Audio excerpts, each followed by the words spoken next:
you wanted the best, you've got the best podcast, the hottest podcast in the world.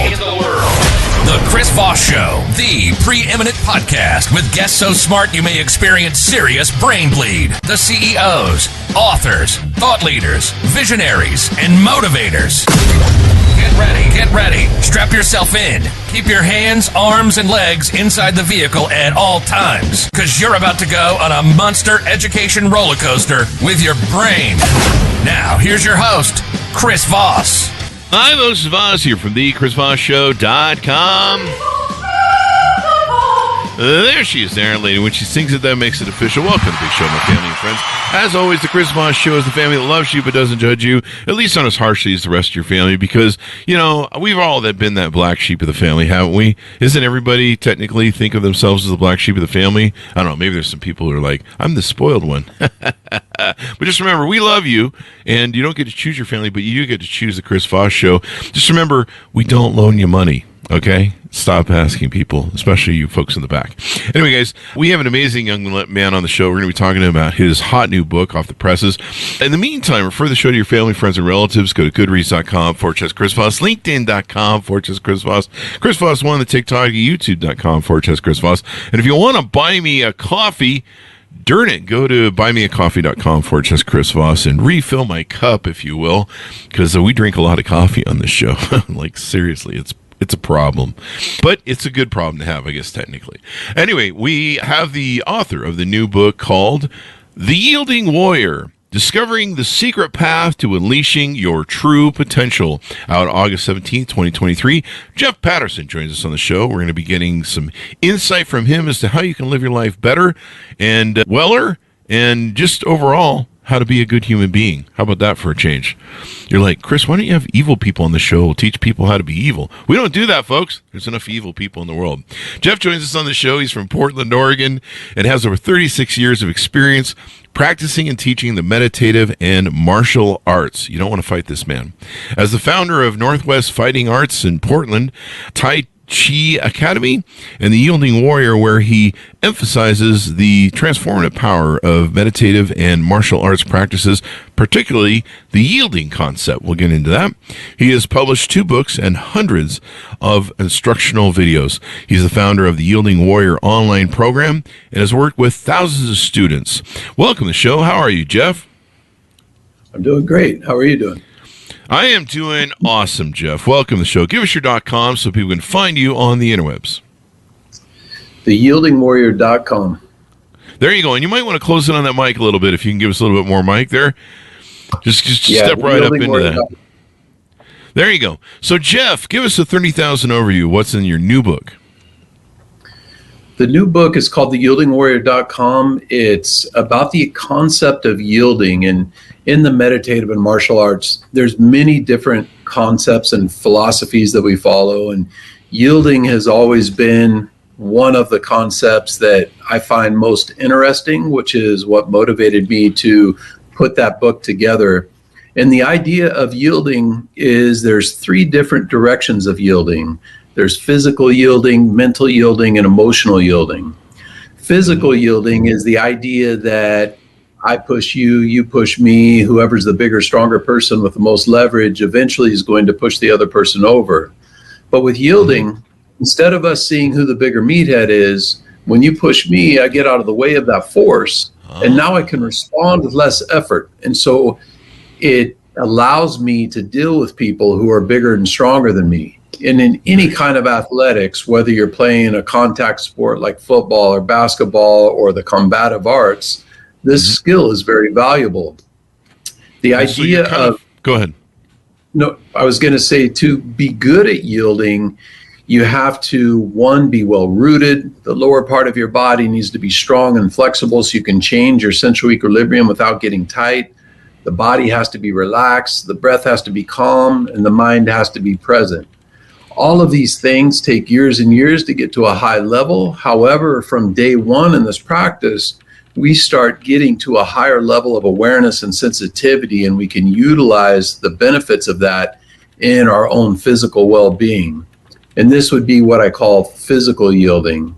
Then there's also mental yielding. And the idea of mental yielding is once we start to notice those things in more detail inside of ourselves, we also start to know them in more detail, see them more clearly in other people. Say, for example, somebody's out of balance, or they subtly change their facial expression, or the tension in their body, or their overall energetic state. When you can pick up on things right from the beginning, it's easier to make adjustments. So say, for example, we're having a conversation and I say something that unsettles you. If I don't pick up on that from the beginning and I start going off on a tangent, pretty soon I'm so far down that track, you want to knock me upside the head. This isn't good. And so learning how to use yielding in all of our interactions is very powerful. One, you're just being more considerate. And two, it allows you to guide conversations in a positive direction, which is very powerful in all of your relationships, in business and sales and negotiations, or pretty much anything you do. And so having that heightened sensitivity is really valuable. And that's what we call mental yielding. Then there's what we call emotional yielding. And emotional yielding is very much like mental yielding, but it's with your own interpersonal conflicts. So you think about, oftentimes something will happen and we'll respond and we'll go down this path, and we might get an hour, a day, a week down that road and realize maybe that wasn't the best choice. But with yielding, if we could have taken a step back and maybe analyzed the situation before it started gaining too much momentum in any one direction, a lot of times it can save us a lot of heartache on the other side. You know, and I've been explaining this idea of yielding for years. And one of the most common things I hear people say is that, it makes a lot of sense. You know, I use yielding all the time. And while I would agree, I think everybody uses yielding to some degree all of the time. It's kind of like, you know, if you or I were to walk into a crime scene with a detective who's been on the job for 30 years, he would see things about the series of events and the timeline that I know at least I would have no clue of. The meditative arts helps us see things inside of ourselves and other people that most people go through life and never make those connections because they just don't have that level of awareness. There you go. So having that level of awareness is important. Is yielding kind of like, isn't there a karate thing, that a karate standard or form that does that, where it basically takes, when the power comes at you, it sidesteps that, or it grabs the power and flows it through it? Is that the same sort of principle as yielding? Yeah, so that would be physical yielding. Yeah, and that's in a lot of martial arts. Tai Chi is kind of like the grandfather of that idea, but there's been a lot of other arts like Jiu-Jitsu and Aikido that have adapted that concept of yielding in their practice. And so it's basically using the power and force that maybe is coming at you and using it in a way, or redirecting in a way, or redirecting yourself in a way. Are all three of those true? Yeah, so it's one, having the sensitivity to be aware of when that force starts to come at you, because if you let it get too far and you're already off balance, it's really hard to respond. But if you can notice it right from the beginning, it allows you to redirect it with the least amount of effort. And, you know, a lot of times in the martial side of things, when I'm teaching people who are very stoic, they'll say, I don't want to yield. That's being weak. I can just overpower them and win. But the idea is you're not being weak when you yield. You're being strategic. You're learning how to position yourself in the place where you can use the least amount of force and effort to get something to where you want it to go. There you go. You know, you can use this in business a lot too. I can see where, you know, you can see changes in business coming at you, changes in environments, changes in politics or policies of commerce, and you'd be like, okay, well, it looks like maybe something's going to change. Innovations, maybe, you know. But I know with Stoicism, though, you mentioned Stoicism, so doesn't Stoicism do a little bit of that, where it's yielding a little bit in, you know, you understand and you look at how things are coming at you, instead of getting alarmed by them, you try and read them, I think, with Stoicism. Yes. So what I was trying to say was, you get somebody who's very stoic and they're very hard and solid in their way. However, it can be more strategic with that as well. But a lot of times when you get that kind of like A-type personality, they just want to make it happen. And when you approach something, even athletics, if you approach football or basketball that way, a lot of times if you can be more strategic and have more finesse, you can be a lot more elusive, and people just don't even understand what you're doing. It's kind of like you're a bit magic, and those are always the fun athletes to watch. Yeah, definitely. So you wrote the book. Tell us a little bit about your life. What was your upbringing in life, and how did some of the things in life shape you and make you into the person that you are now, the yielding warrior? Well, I started out with fairly modest means in a single parent family. Didn't have many opportunities. Grew up in a very small town. I knew my only way out was to join the military, so I joined the Marine Corps. When I got out of the Marine Corps, I moved up here to Portland, Oregon. I was the first kid in my whole extended family to go through college. I got 2 degrees in less than 4 years. Wow. And my whole family was thinking, he's going to go get some big important job doing something, whatever, in the business area. And when they found out that I started to follow the martial art path, they were all kind of disappointed. And I've heard over and over, when are you going to go get a real job? When are you going to do something important? And I had this teacher back then who once told me, you want to create a life, not make a living. And that really sunk in. And from that point on, I kind of always followed my passion, and that's where it led me to here today. There you go. You got to follow your passion in life, because nothing's worse than waking up every day, going to something you hate or don't like, that you have no passion for. And, it will kill you. Really, it kills your soul, I think. And so finding something you love, something you're passionate about, especially as an entrepreneur, is what I always recommend to entrepreneurs. Because for years I did companies that I really wasn't passionate about. They were just investment vehicles. And having something you really love doing makes all the difference between showing up every day. And especially as an entrepreneur, you have to show up every day. That's kind of one of those requirements, I guess. So there it is. So how did you come into meditation?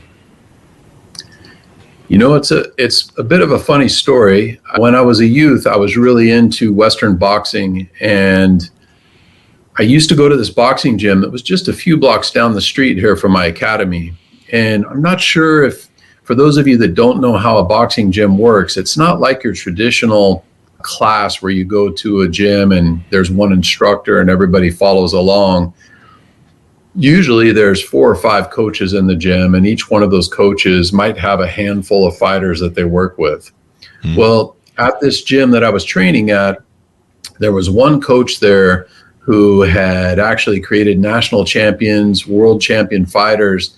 And I really wanted him to recognize me and start training me. And so I'd always show up at the gym, and I knew he was going to be there. I'd work real hard. I'd show him that I'm disciplined and that I was consistent. And after following him around for about 4 or 5 months, he finally took me on as a fighter. And it was only about 2 or 3 weeks of getting to spend some time with him. He said something to me that changed my life forever. And that he said, you should really start doing the meditative arts, doing meditation and Tai Chi if you want to be a good boxer. And remember, I'm this young kid thinking, how is this going to help me? I thought Tai Chi was for old people in the park. And I started doing the practice, though, and it changed my life in so many ways. And through the years, I've had thousands of students come through the program, and I've seen hundreds of people's lives positively influenced by adopting a meditation into their life. Nice. Meditation is really important. Why do you feel it's important, and why it can help people? So many ways. I've seen people coming in here with anxiety, dealing with depression. They're wanting to stay healthier into their older years. They're wanting to improve their creativity, to improve their focus in athletics. There's so many different things. If you look at professional athletes today, a lot of professional athletes are turning to the meditative arts to help improve their game. A lot of business professionals and executives are turning to meditation to help learn how to deal with the stress. There's just so many different benefits of the practice. Yeah, most definitely. So how do you achieve optimal performance during meditation? The meditation itself isn't something we're looking to find the optimal performance with. It's the idea of using a meditative lifestyle and incorporating ritual practices, active practices, and philosophical practices into your life, which helps improve your performance in anything else that you do. And what I mean by that is a ritual practice is something where you set a little bit of time aside every day and you unplug from electronics. You're not listening to audios. You're not watching any videos. And you're just kind of turning inside and doing either a movement meditation, a still meditation, a Qigong set, something where it's that reconnection with yourself every day. Then there's active practices, and these are things that we can integrate into our day when we're walking down the street or standing in line at the grocery store. And they could be done in as little as 60 seconds. And they're just kind of ways to bring our attention back to our center and start living the lifestyle, because the meditation's meant to be more of a way of life and a lot less of a hobby that we do once in a while. And so by integrating these active practices into our day, it's very helpful to more live the practice. Then there's also the philosophical side, which these can be used as either active or ritual-based practices. There you go. And, having that peace of mind, there's so much anxiety in the world. There's so much stimuli for anxiety in the world, with politics, social media, news, our own issues that we have with ourselves or with maybe the world and, finances. I get anxiety from just thinking about anxiety. So what are the three types of meditation? Ritual, active, and philosophical. What are these about? So the ritual practices can be anything from a sitting practice to a movement practice like Tai Chi or Qigong. It's where you set that time aside every day and just kind of focus on maybe 20 minutes of time where you're reconnecting with yourself. And through the years, one of the most common things that I've heard people say is, I tried meditation, but I can't quiet my mind. It just doesn't work for me. Mm-hmm. And it's only because they misunderstand the purpose of the practice. Meditation isn't meant to be this thing where we go off and live in nirvana. It's the idea that we learn how to use this, whether we're doing breath work or sitting meditation, a standing meditation, or a movement exercise. And if you're doing that for, say, 20 minutes, you might get distracted and your mind might wander 50 times. But every time your mind wanders, you use the movement or the breath or the posture to bring yourself back to center. So if you do that 50 times every 20 minutes, and you're doing that every day for 1 month, 5 months, a year, pretty soon you get so good at having these distractions and coming back to that central equilibrium and that center focus. Now, when you're walking down the street and somebody says something negative to you or something stressful happens at your business, it's easy to bring yourself back to center and find that place of peace within yourself so you can respond with a more educated approach rather than letting your emotions get involved. And so that's something that I think everybody who's thinking about taking on the practice should understand, that your ritual practice is meant to be something that you work with and take time with. Then you asked about the active practices. We briefly touched on those already, but they can be as simple as maybe counting out 10 breaths and just reconnecting with your breath. Oftentimes, I read a statistic once that the average person uses 40 to 60% of their lung capacity. If you're only using 40% of your lung capacity, your energy levels are going to feel depleted. You need to exercise your lungs so the material in your lungs is pliable and elastic so you can have more breath and more energy. One of the main energy centers that we have comes from the oxygen we breathe and that oxygen carbon dioxide exchange. And if we're only halfway there, that's going to be very depleting. They did a study at Harvard Medical School, which I found really interesting, in that they took a bunch of patients who were suffering from Alzheimer's and memory loss, and they put them in these oxygen chambers and had them doing deep breathing for a short period of time. And it didn't take much time at all. And their memory on average improved 30% in a very short amount of time.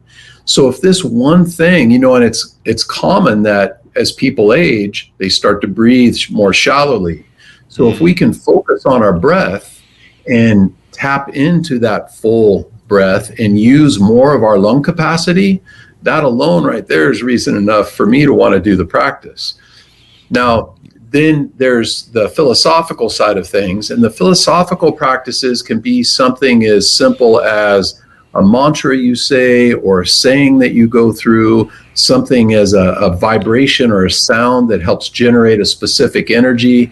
There's a lot of different things that we can do and integrate those into either the ritual practices or the active practices. Nice. You made me realize something that maybe, I drink a lot of coffee, let's just put it that way. Maybe when I'm feeling depleted energy-wise and I'm going for coffee, I need to think how I'm breathing. Because I do like what you say, probably run on about 40% of my breath. And I'm sitting here at the office and I start to get a little, I just kind of, I can tell I'm short on breath. And so maybe I need to do some breathing exercises, some meditation instead of going and getting another coffee. A small recommendation for you is set an alarm on your phone to go off every 60 minutes and just count out 10 deep breaths at the end of every 60 minutes. And eventually you're going to start getting in the habit of breathing deeper. And that's a very helpful tool you can use. What do you think about, one of the things I've been dealing with lately is sleep apnea. And I don't know if you have any feelings about that, but I started taping my mouth during sleep apnea. Some people say I should tape my mouth during the show, but I do that for sleep apnea. And I don't know, maybe that strengthens your lungs or your breathing. I don't know if you have any thoughts on that. I just figured I'd throw it out. I have no idea if taping your mouth is going to help improve your lung capacity, but it might. Some people think it'll help the podcast. There's something else you talk about that's called the 5 regulations that will lead to a healthier life. Don't do drugs, kids. Is that one of them? No, I'm just kidding. No, yeah. So the 5 regulations is used in any meditative practice, whether you're doing yoga, sitting meditation, Tai Chi, Qigong, and there basically is regulating the body, regulating the breath, regulating the mind, regulating the energy, and regulating the spirit. Regulating the body, an example of that would be, think about a time maybe you're sitting in front of your computer and your shoulders are round forward and you're there for 3 or 4 hours and you start feeling depleted.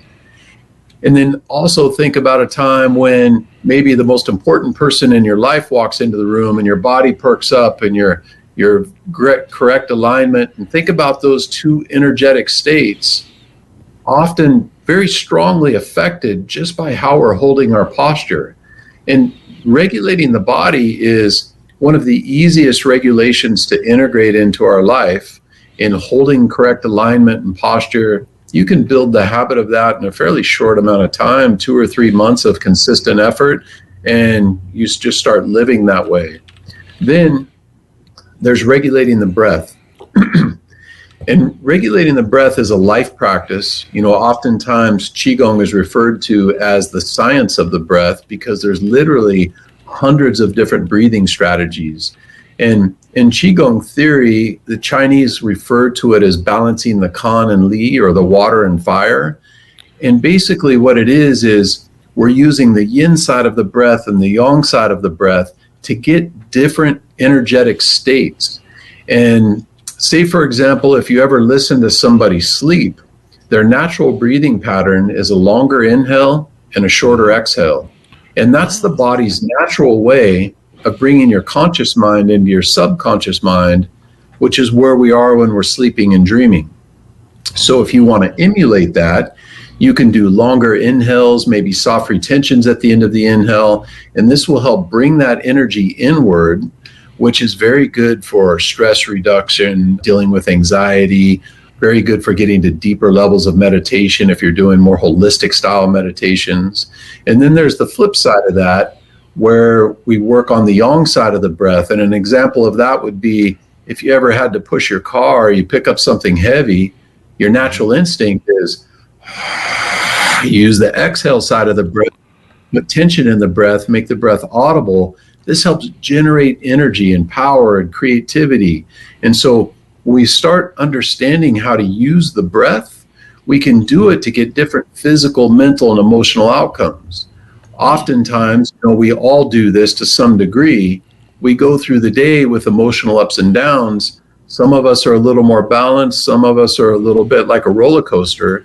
But when you start learning how to use the breath as a strategy, when you see those imbalances taking place, you can use the breath to help make those adjustments. And so now, instead of being like a roller coaster, which is very energy draining, we can stay a little bit more even and conserve our energy and put that in a positive direction. There you go. Then so that would be an example of the breath regulation. Then there is the mental side of things. And the mental regulation, again, this is a lifelong practice.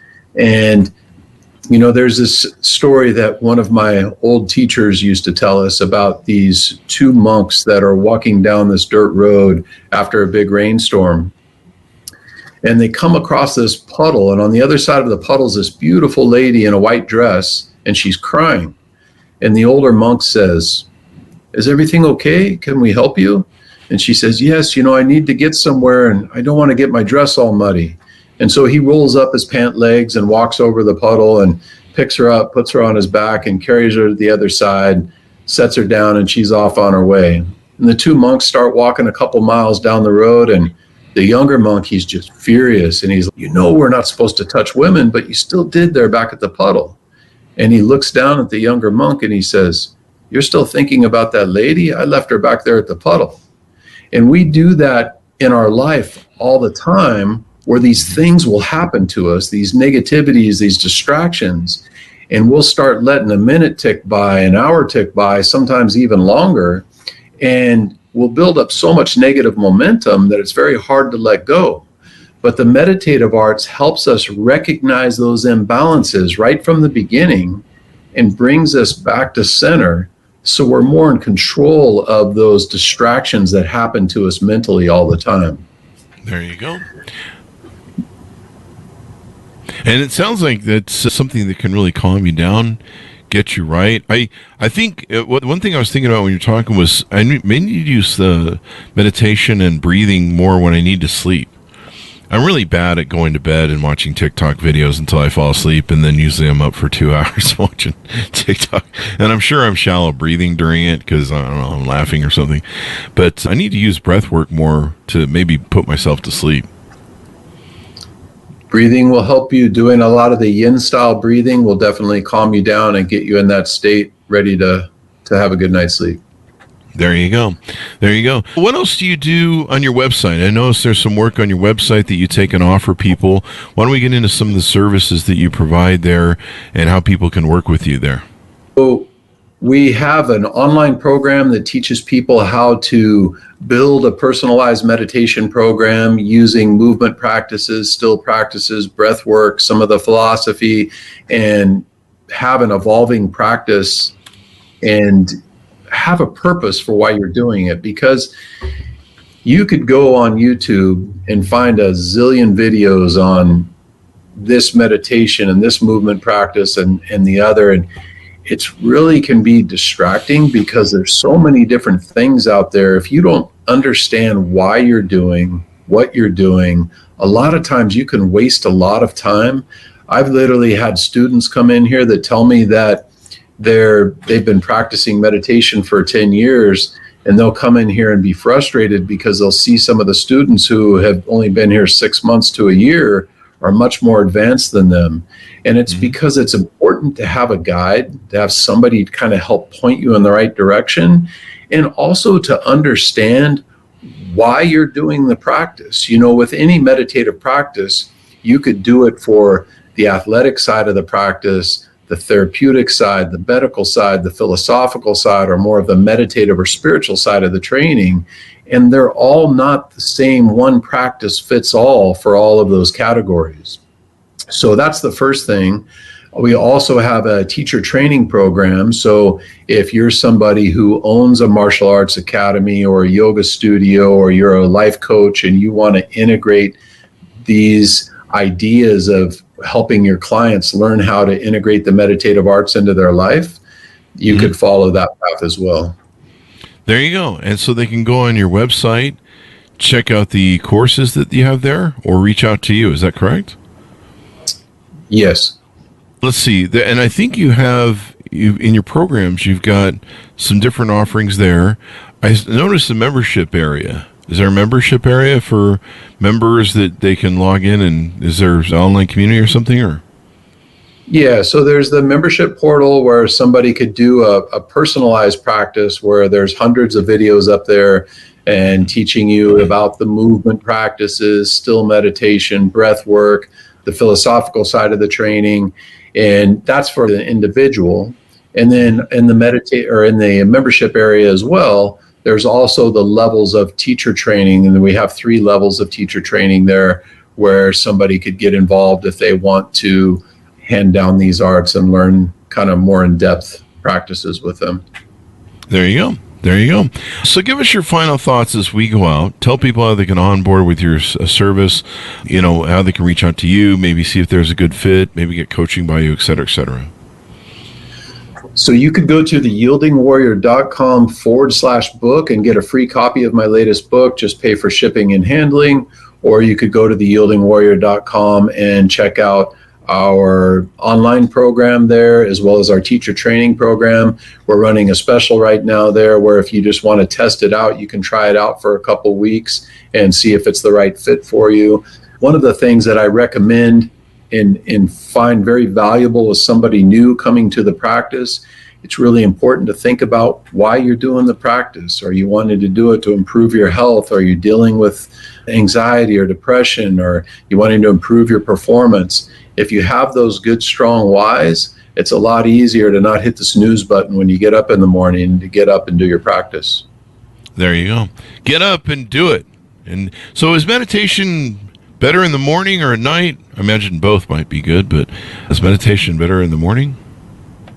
It's good at all hours. There's different energies at different times of the day that you can tap into with the practice. I've personally find I like to do it first thing in the morning because then there's no excuses or busyness that gets in the way, and I always get it done every day. There you go. I found that early last year. I started doing a thing where in the morning I would, with my cup of coffee, I'd go out and do this multitasking sort of feature where I'd go out into the yard, play with my dogs. They like me to be out there with them, sit in the sun to get my vitamin D for about 20 minutes, restart my circadian rhythms, so maybe I'll sleep better, and just breathe in some fresh air and kind of meditate. I'd read usually Marcus Aurelius Meditations or some other Stoic books for a couple pages, and then just kind of ponder what that was about, have a little bit of gratitude out there, and kind of enjoy nature and the world. It gave me a perspective where you're like, it's a pretty big world out there. It's a pretty beautiful world, instead of just logging on the computer and like the whole world's, It gave me a much better grounding and foundation than just loading on the computer and suddenly everyone on email is shouting at you. Everyone on Facebook is shouting at you. The news is like, the world's on fire. Little chicken, was that chicken running around? The sky's falling, that sort of thing. So there you go. Give us your .coms as we go out, Jeff, so people can find you on the interwebs. Yieldingwarrior.com, and you could go to the Yielding Warrior and all the social media channels as well. There you go. Thank you very much, Jeff, for being on the show. We really appreciate it, man.